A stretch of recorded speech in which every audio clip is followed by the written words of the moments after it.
Well, gather round, folks, it's a brand new day. Shady V is here to light the way. For storytelling and sharing, that's what we do. With every review and interview too. Oh, the Shady V Experience. Come on in and stay. Good times and good tales will brighten your day.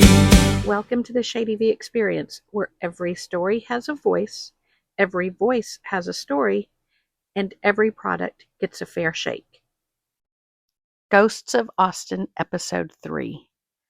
Katz's never closes, except that one time. Most of this show is about places that are gone for good. Today, I want to start somewhere different, with a place that closed, stayed gone for almost 15 years, and is now, as I'm recording this, quietly coming back from the dead. It's a strange kind of ghost story, the kind where the ghost buys back the house. Let's talk about Katz's. The deli that never closed until it did. Mark Katz opened his deli on West 6th Street in 1979, fresh off a move from New York. And by 1985, the place was running 24 hours a day, 7 days a week. Hence the slogan painted right there on the sign, Katz's never closes. He was the kind of owner this city collects the way other cities collect statues. Big personality, bigger yellow Cadillac, and at one point he even ran for mayor. For 3 decades, Katz's was the place you ended up after everything else on 6th Street had closed. Pastrami sandwiches the size of a shoebox, matzo ball soup, a cheesecake shake if you were feeling reckless. One former regular told a local reporter he used to drive in from Round Rock with his high school friends after a night of swing dancing downtown just to sit at Katz's and watch the city go by. For a bunch of suburban kids, he said, it was the closest thing to feeling like they lived somewhere big. But 2 bankruptcies in 6 years finally caught up with the place, and in January of 2011, after 32 years, Katz's closed its door on West 6th. The slogan didn't age well. It never closes until one day it did. The twist? Here's where the story does something most of these stories don't do. Mark's son, Barry Katz, grew up in that restaurant. He was 8 years old on opening day, and he says it's where his dad taught him what it meant to run a restaurant in the first place. Barry and his wife Lisa went on to build their own version of the family business in Houston, 4 locations strong. And then, in 2024, the original building on West 6th Street came up for sale at a bankruptcy auction. They bought it. Barry told a reporter it felt like winning an award he never expected to be nominated for. Too good to be true, but it is true, he said.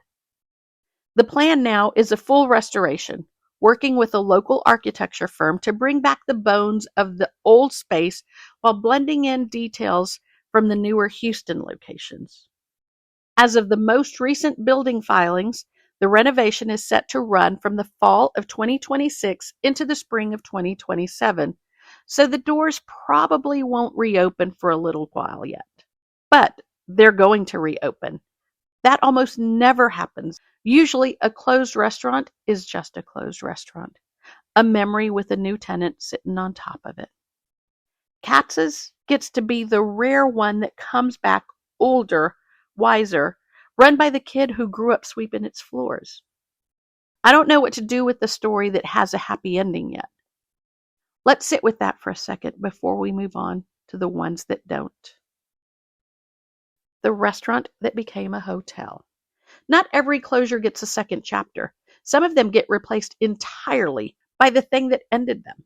Las Manitas sat on Congress Avenue, close enough to the Capitol that legislators and lobbyists and protesters all ate breakfast tacos in the same small room. It was more than a restaurant. It was a genuine piece of Austin's political and cultural life, the kind of place where a session might get decided over migas. In 2008, it closed to make way for a Marriott hotel. When people were asked which closed Austin restaurant they'd bring back if they could only pick one, an enormous number of them said Las Manitas without hesitating. Not Threadgills, not Huts, but Las Manitas. There's something particularly bitter about a family-run restaurant getting replaced by a hotel chain. It's not a new business filling a gap. It's the exact thing everyone's afraid Austin is turning into, built right on top of the thing they were afraid of losing. The soda fountain in the drugstore. Now for something a little gentler. Nas Enfield Drug wasn't just a pharmacy. It had a genuine, honest-to-goodness soda fountain counter in the back, the kind you'd assume only existed in movies. It opened in 1951 and somehow kept that vintage charm for 71 years, serving burgers and root beer floats to kids sitting on swivel stools while their parents picked up prescriptions. It closed in 2022, not from lack of business, but because the landlord simply wouldn't renew the lease. No pandemic, no fire, no rising taxes story this time. Just a property owner who decided the space needed to be something else. Sometimes the ending isn't dramatic. It's just a decision made in an office you'll never see, about a counter you spent your whole childhood sitting at. Eastside and the ones on the way out. Eastside Cafe opened in 1988 on Manor Road, run for 3 decades by a woman named Elaine Martin before she retired and closed it in January of 2019. 31 years, a good long run by any measure. Over on East Riverside, there used to be a place called Magic Time Machine, a theme restaurant where servers dressed as costumed characters and brought your steak to the table in the middle of what was basically theatrical dinner theater. It's the kind of restaurant that sounds made up until 3 different people your parents' age confirm independently that yes, it was real, and yes, they loved it. Even more recently, South Congress Cafe, the pancake spot that anchored that strip for 18 years, tried to reinvent itself into a Tex-Mex seafood concept in 2022, but it didn't take. The whole thing folded within a year. Sometimes a restaurant doesn't get killed by rent or a pandemic or a hotel developer. Sometimes it just tries to become something new, and the city decides it liked the old version better. What Katz teaches us. I wanted to end on Katz's because I think it changed the shape of this whole show a little. Every other episode, I've been telling you that closure is closure, that a building changes hands and that the story just ends there, and all we get to keep is the memory. Well, Katz's is proof that's not always true. Sometimes the story pauses. Sometimes the person who grew up in that restaurant grows up to buy it back. That doesn't undo what happened to Las Manitas or Nas or Eastside Cafe or any of the other places that really are gone for good. But it's worth remembering next time you drive past an empty storefront that used to mean something to you, that closed isn't always a permanent tense.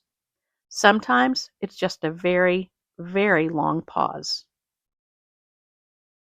When Katz's finally reopens on West 6th Street, I'll be one of the first ones in line, and I'll let you know how it tastes against the memory. Until then, save me a seat at the counter. That's a wrap on another episode of the Shady V Experience. Thank you for spending your time with me today. Be sure to subscribe so you never miss an episode, and if you enjoyed today's conversation, leave a review and share it with someone who needs to hear it. Your support helps this community continue to grow. Keep the conversation going by following the Shady V Experience on social media, and don't be afraid to join in. We love hearing your thoughts, stories, and ideas. Until next time, keep it shady, but always keep it real.